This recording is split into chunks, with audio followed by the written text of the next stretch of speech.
got it all on USA. Kick off your sneakers.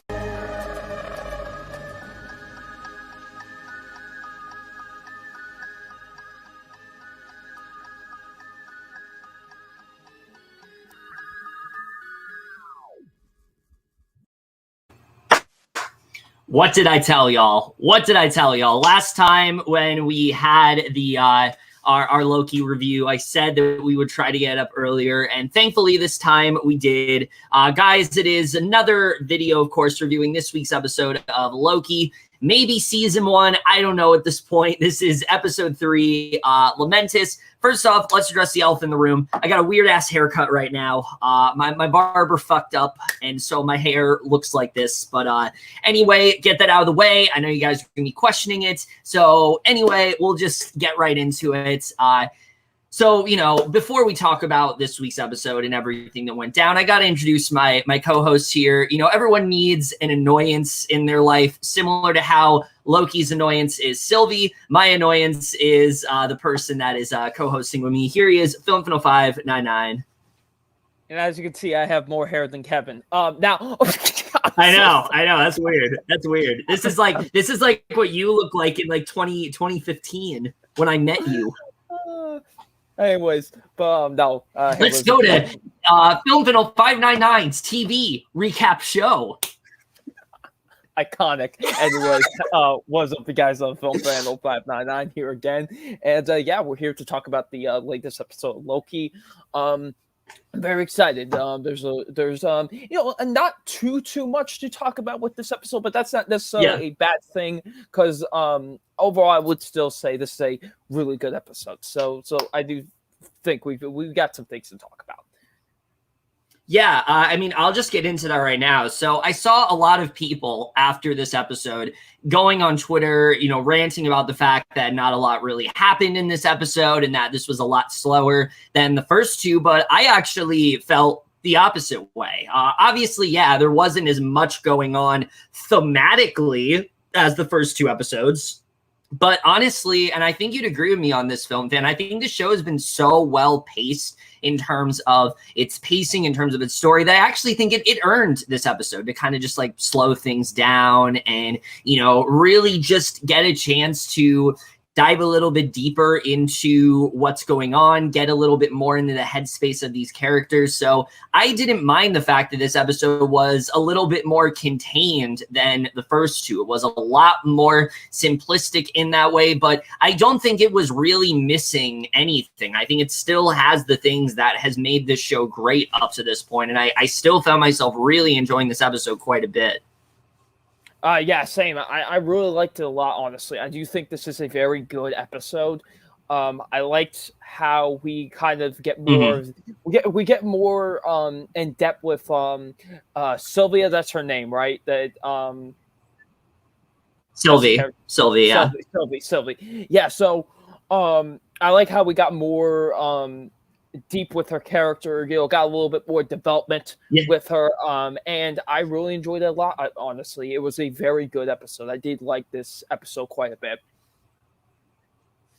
Yeah, but let's get more into this episode. Which before we do, I guess we got a sponsor now, Film Fan, because we got Burger King in the chat. We like some burgers. We do. We like the burgers. So go to Burger King. Finally, a sponsor I can get behind. Oh yeah. We definitely have a sponsor. Totally not going to get sued for saying this, but anyway, let's just get right into it. So the way this episode started this review is not official. It's not officially sponsored by Burger King. Please do not sue us. Yes. This is not. We're not actually affiliated with Burger King at all. But it'd be cool if we were. But we're not quite there yet as a channel. We're not quite there yet. I got a good amount of subs, but not that many. So we gotta wait a little bit for sponsorships like that. It'd be cool if that happened, though. Tacos. We do like some tacos. Anyway, what's going on here? Let's just get into this. So yeah, this episode, I guess we'll get into right now. It started off really interesting with we see Sasha Lang's character from last week, and I knew there was going to be a bit more to her with the way things left off last week and how just utterly traumatized she was by everything that went down.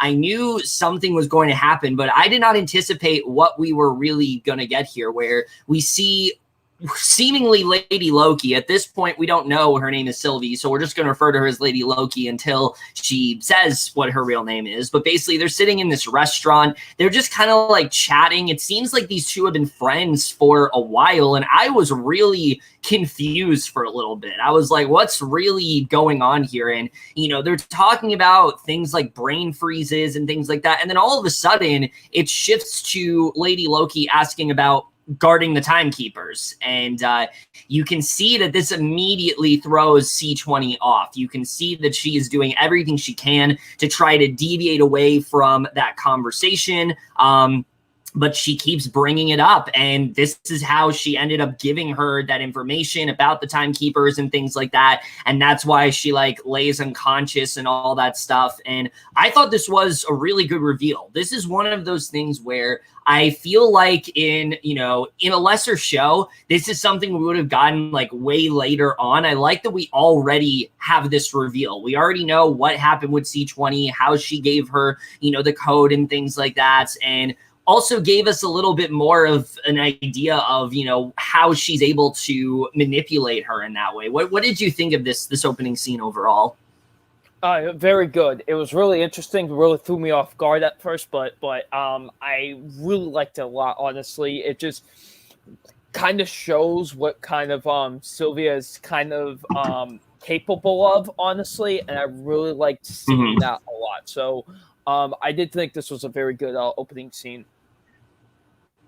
Yeah, it was definitely a really interesting way to start things off, and especially with the reveal we get at the end of this, I feel like it kind of recontextualizes this scene a bit, which, of course, we're going to get into, but basically the way the rest of this episode goes is we see immediately things are just thrown into chaos because of what ended up happening last week. We see she enters through the TVA, and she's trying to, like, use her mind control on people, and it doesn't seem to end up working, and, like, she basically takes his weapon and ends up doing it and she basically ends up doing it herself. And there's this whole attack that breaks out, and you can just see, I mean, she gets through them like it's nothing. And I thought they did a really good job of just showing how strong this character is and how really nothing seems to be getting in her way. And this is when Loki appears and basically realizes that he's in like a locker room of sorts, and we don't really know what's going on. But basically he walks through the hallway and he approaches her, and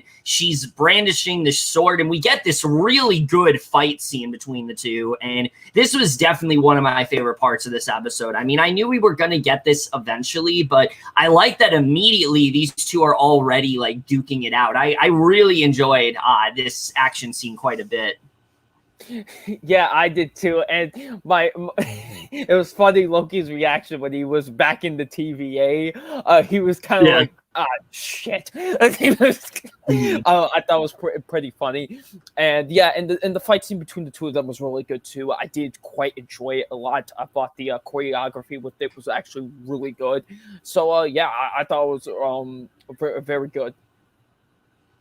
Yeah, definitely. I really like the way this was done. But basically, he uses this device. It's called a team pad, and it opens this panel to this undisclosed location. So we don't actually know where they've gone, and we can see that Sylvie's a bit annoyed about this. She's like, where did you just send us? And we find out they're on the planet Lamentis 1, and they spend the rest of this episode on this planet in the year 2077. And it made sense for them to go to this planet because, of course, we found out last week that basically the TVA cannot track them when there's like some sort of apocalyptic event taking place. But apparently Loki chose the worst location possible, because not only is there like a huge event happening, this essentially is the event that's going to trigger the end of the world, pretty much, where basically there's going to be some huge storm. It's going to cause the moon to like explode or something like that. And immediately you can just see they're in disarray. And, they're running to this location, and we can see that Sylvie's trying to take control of Loki. She really wants to like take control of his mind, but we see that he's really the only person she can't do this to. And that makes sense, obviously, since they are seemingly the same in that way. They're the same person. Obviously, we can see they have different strengths and weaknesses, but I like that this does not have an effect on Loki, that he's the only person that's sort of, not affected by her mind control powers. I thought that was really cool overall. And basically she tells him that he interrupted this plan that was years in the making. We don't know what her plan actually is. And even at the end of this episode, we don't really know what her whole initial plan is, what she's really trying to get at here. That's still something that we're very much not in the know about. I like that we know just as little about her as Loki does. It really kind of keeps us in the dark about a lot of things, and I like that we don't know about that yet. We don't really know what's going on with her, what her whole initial plan is, and I think it's going to be really interesting to see. But I mean, I guess the thing I'll ask you right off the bat is, so, most of this show has really been contingent upon the relationship between Loki and Mobius. This episode does the complete opposite. Mobius is nowhere to be found in this episode. We spend the entire episode focusing on Loki and Sylvie. And what did you think of their dynamic overall? I thought it was very good. I liked the back and forth that the two of them have. Obviously, they're the same person in a way because, they're both Loki variants. Yeah. So they have a lot of similarities with each other, so it was almost like a brother-sister kind of bicker, kind of in a way kind of thing. So I really enjoyed it. I thought they had great chemistry with each other, and I really loved the moments that they have together in this. And I thought the bond between the two of them was really good in this episode. Yeah, I really enjoyed their dynamic a lot. It's obviously very different from his dynamic with Mobius, but I thought it worked very well here because you can see she at first just wants nothing to do with him. I mean, there's even a point where he's like, are we working together? And she's just like, oh God, no. And she's like running off. Like, she clearly has her own agenda, but I think by the way things go at this episode, they do have a lot of mutual interests. They're both very perceptive. They both have a lot of knowledge that they're trying to use to their advantage. And I think we really do see that throughout this episode. And the back and forth between them, I mean, that was really the highlight of this episode for me. I like the fact that we really got to zero in on their relationship, where there's nothing that we have to skip over. We really just take an entire episode to see these two get to know one another. And I really did enjoy that. But basically the rest of this episode is them trying to find power to recharge a team pad. So basically the majority of this episode is them trying to find a charger. That's what they're trying to do. But it's a very simple conflict because yeah, I mean, that's basically what they're trying to do.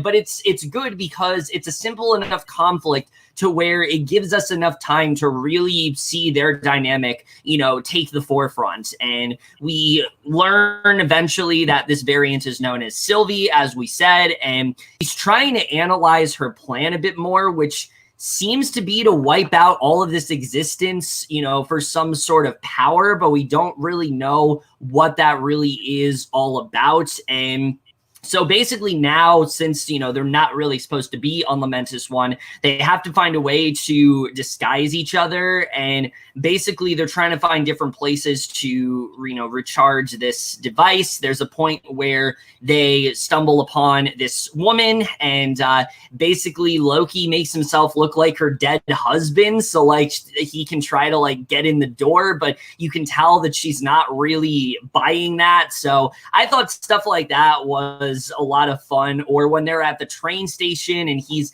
disguising himself as this guard to bring Sylvie onto the train. I thought, again, another guard that doesn't really buy it. But this episode really gets good once they get into that bar. Once they get into the bar, film fan, this is really where the episode, I think, takes off. And we really get to the really introspectiveness for these two characters. I mean, seeing them at this bar, you know, they talk a lot about their childhoods and how Frigga basically taught him magic as a child. We see that Sylvie doesn't even remember her mother. She doesn't have any memory of her whatsoever. And I really liked the contrast there, that basically while Loki was able to get all of this magic from Odin and from Frigga, she essentially was self-taught. She did that all herself because she didn't really have anyone else around in that way. And again, I really just, I like the back and forth between these two characters, because while we're seeing that they are variants,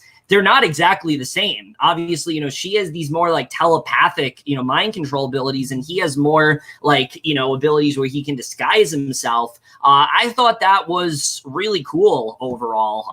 And for me, I think this was like the highlight scene in the episode.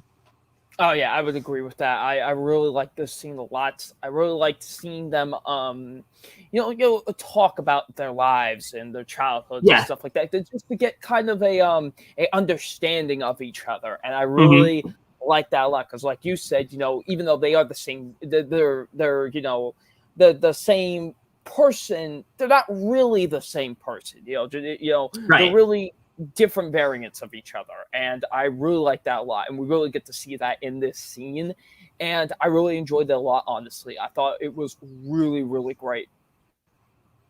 Yeah, I really enjoyed the back and forth between them, but I think the thing everyone's really going to talk about, and the thing that I think is actually really good, is that they start talking about their relationships. And Sylvie talks about how she had this relationship with like a postman in like the early days of like her whole plan. And Loki talks about how he's actually never really been in love, but he does confirm that he's had feelings for both men and women. So it's confirmed now, Double Nine, Loki's bisexual. And I like the fact that they did that. And here's why I think that's a big significance, is because this is Disney we're talking about. This is Disney, who will constantly do everything they can to like overlook LGBTQ, you know, representation in media. You know, you have something like, say, Star Wars, The Rise of Skywalker, a movie I know you absolutely adore, where you have, you know, these two characters at the end that are in a relationship, and, you know, they're like kissing at the end, and you see at the end of the, you know, you see at the end of the thing, they've cut it out in certain countries. Whereas here, I feel like this is the first time we're getting an overt bit of, you know, confirmation in terms of sexuality. And I know Tavia just brought this up. I know that's not new, like that's comic accurate, but it's one of those things where like Disney is kind of like shied away from it. So I like the fact that they actually confirm that, yeah, Loki's bisexual, as is Sylvie. I think it brings a new layer to the character that they just were never really able to explore in the movies. And even if they don't do a lot with it here, I like that we just have that confirmation. You know, I thought that was really good. Yeah, I think it's like, you know, it's a nice little thing. I think, you know, I do think it is really good. Honestly, I like it. You know, it's very nice. I think it's a nice little, you know, addition to his character. It does, honestly, it does really make a lot of sense for his character. For we're going to be completely honest with ourselves, you know, it does make sense. It's not completely like out of the blue. Oh, he's bisexual. No, it kind of actually makes a lot of sense, honestly. And I thought they did, you know, obviously it's not like made into like a big proportion, but the little addition is really good. And I know it's made a lot of people happy, and that's good. And I like that, you know. And you know, I do think it is really good, honestly. And it's a nice addition for his character, honestly. And it's a nice right in the step in the right direction, I think.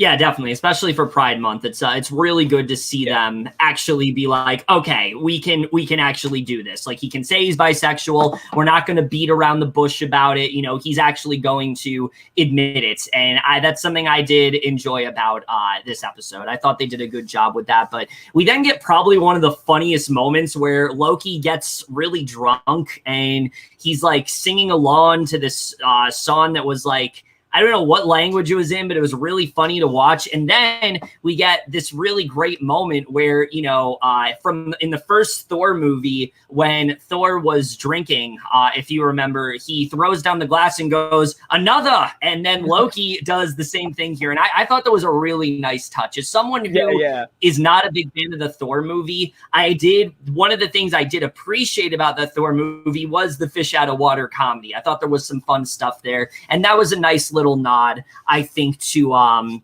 there was a nice little nod to the first Thor movie.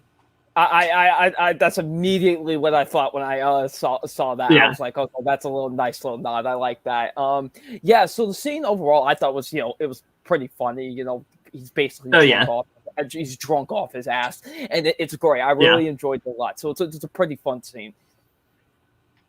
Yeah, I really enjoyed what they did there, but then things get a little bit more intense because she's scolding Loki, telling him that he's really not doing a good job of hiding his cover. You know, they really need to like be very swift with the way they went about this, and he's not really doing that. He's literally in his TVA jacket. He's not in disguise or anything like that, and this immediately susses out all of these guards, and they throw them off the train like immediately. And basically Sylvie makes sure that Loki has this team pad, you know, the temp pad, and that it's okay. But apparently it's been completely destroyed. And this is obviously really bad for them because they don't know if they're going to be able to get back. They're kind of stuck here at the moment. And especially with the way things wrap up, it might seem like they're going to be stuck there for a little bit. But basically, she lets him know that the Ark evacuation vessel actually never leaves the planet. So they're going to hijack the Ark to ensure that it does find a way to get off the planet. And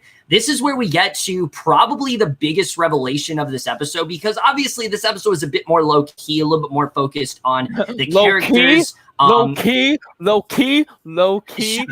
Shut up. Shut the fuck up. Anyway, this is why I said he's an annoyance. He's just an annoyance at this point. But anyway, no. Honestly.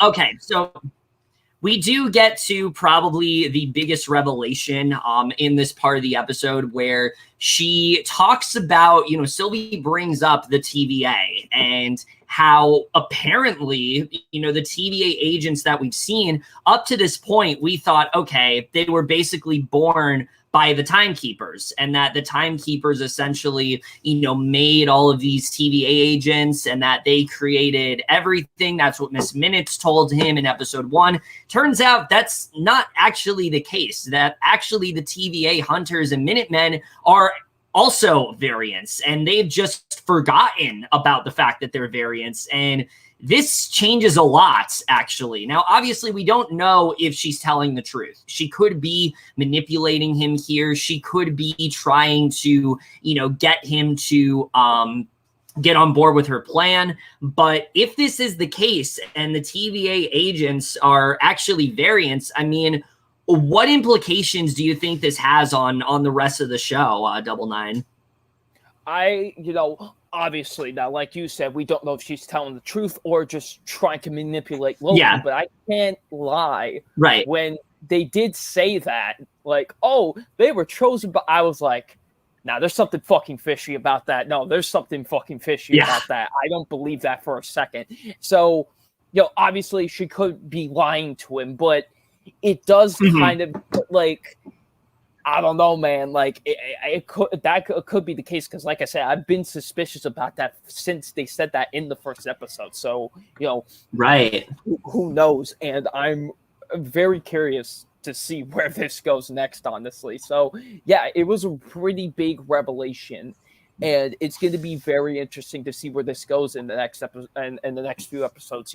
Is she telling the truth, or is she just trying to manipulate Loki into getting into her plan?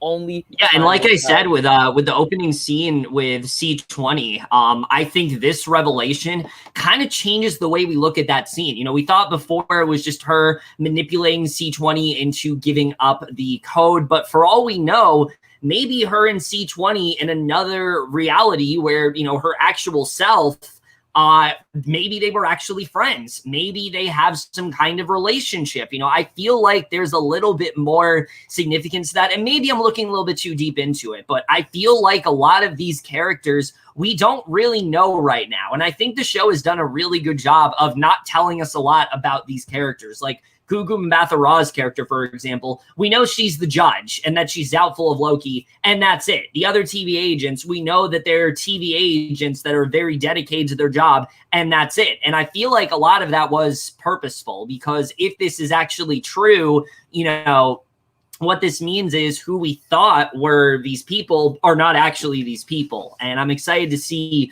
the real Renslayer, the real Mobius, the real C20, like who are they? I think that's going to be really interesting to watch. Even Casey from the first episode, the receptionist, he's probably a variant as well. And if that's the case, I feel like there's a lot more to Miss Minutes as a character. That definitely makes me very suspicious of her, to say the least. And I'm excited to see what this really means, because I don't think Loki is just going to ignore this. Like, this is Loki we're talking about. He's going to look very deeply into this, and I think it's going to lead to some really fucked up shit, and I'm excited to see what this really all leads to.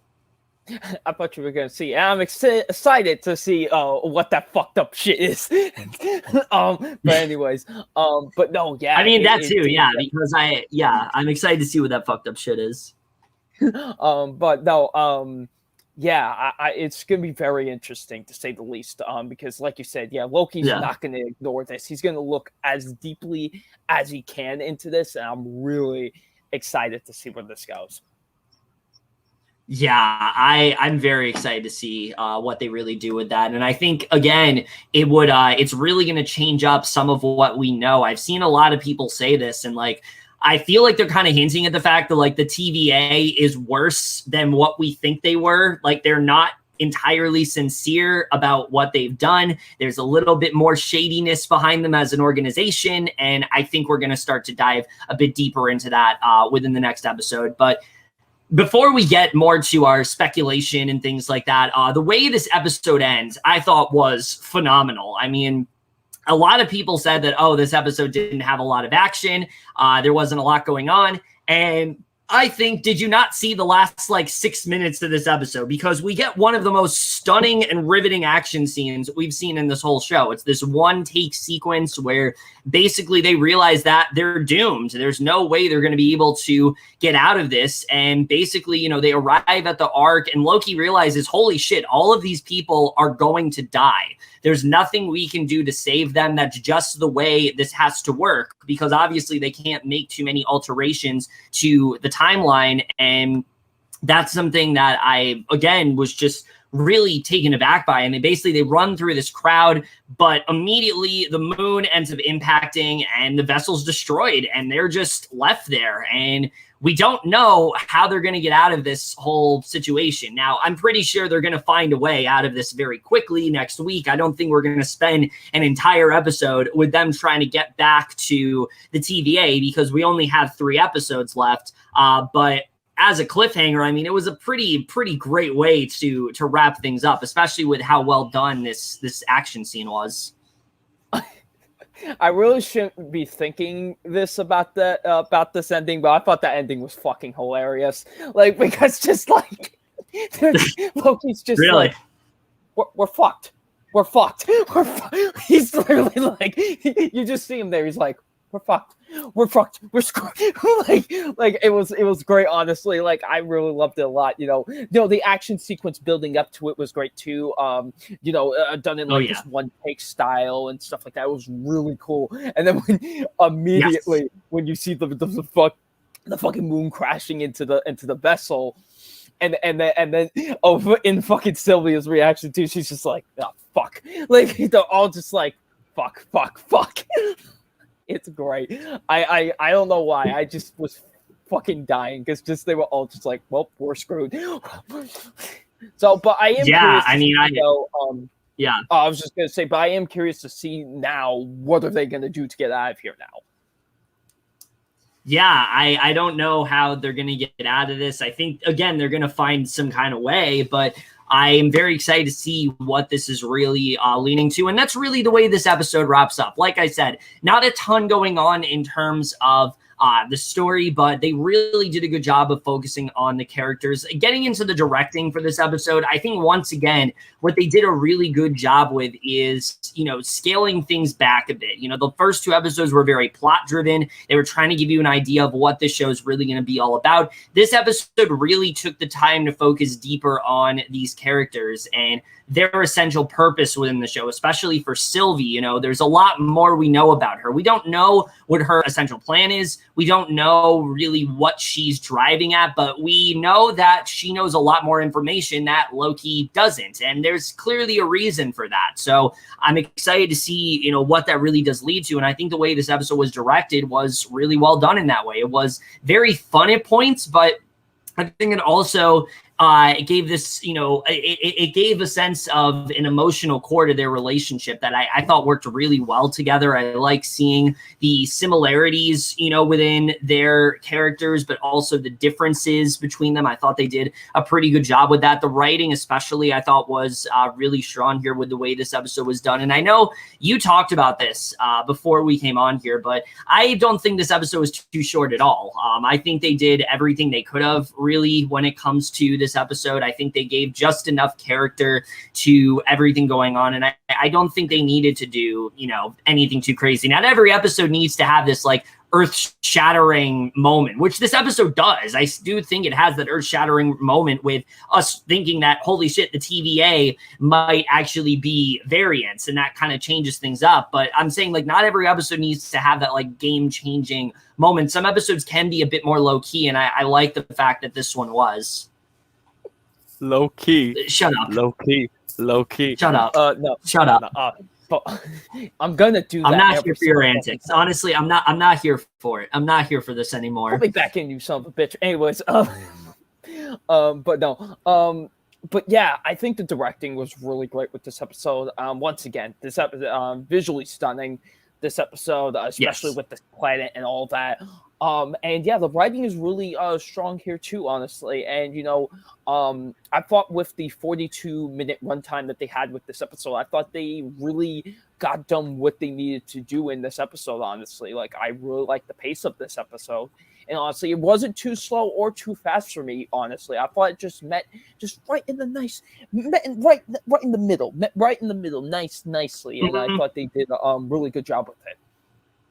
Yeah, definitely. I think they did a really good job with balancing those two things. And the cinematography in this episode as well. I mean, they really did a good job, especially these first two episodes, mainly being within the TVA and all that world building and things like that. I like that this episode was on this planet. Us, again, not really knowing what these characters were getting themselves into. I thought it was really well done, particularly that final one-take sequence. I mean, just absolutely extraordinary to watch, and just did a really great job at showing the devastation with all of these characters, and I really enjoyed that quite a bit. The score, I've talked about before, I really do like the score for this show. I think that's really well done, and the editing, of course. I mean, this episode was definitely on the shorter side compared to the first two, but I think it needed to be. I don't think this episode needed to be like super long. I think that they were able to get done what they needed to within those 43 minutes. And I think the way they wrapped things up was definitely the right way to do it, because this was meant to be more of a one-off. And I think it ultimately did